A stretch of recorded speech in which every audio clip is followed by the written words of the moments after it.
Je vous parle de manipulation des médias avec ces exemples.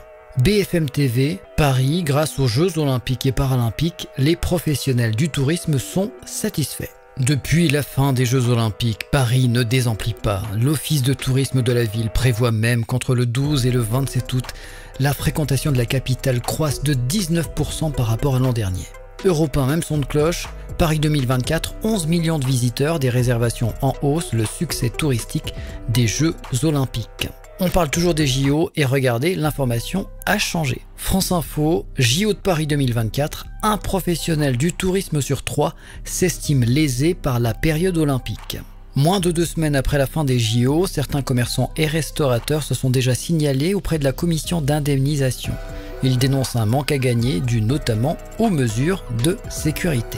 Au cas où, si vous n'avez pas compris, commission d'indemnisation, ça veut dire que c'est nos impôts qui vont payer les commerçants qui ont été lésés avec nos impôts. Un autre article de presse, Connaissance des arts, Paris 2024, pourquoi les musées n'ont-ils pas profité de la fréquentation des Jeux Olympiques ?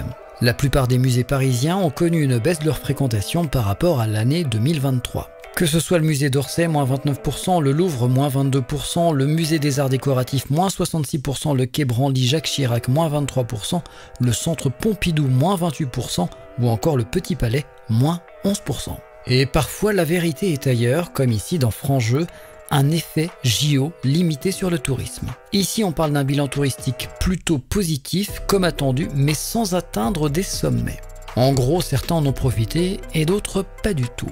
Pour Le Monde, JO 2024, à Paris, une situation mitigée pour les principaux lieux touristiques. Qu'ils soient à proximité des sites olympiques ou non, les grands musées et parcs franciliens voient leur fréquentation baisser, une tendance qui s'explique par un changement de profil des visiteurs. En gros, ce que je voulais démontrer, mais vous le savez peut-être déjà, c'est qu'une information peut être traitée différemment selon les médias. D'autre part, il faut également s'assurer qu'on ne compare pas des carottes avec des choux. Méfiez-vous également de la technique du mensonge par omission.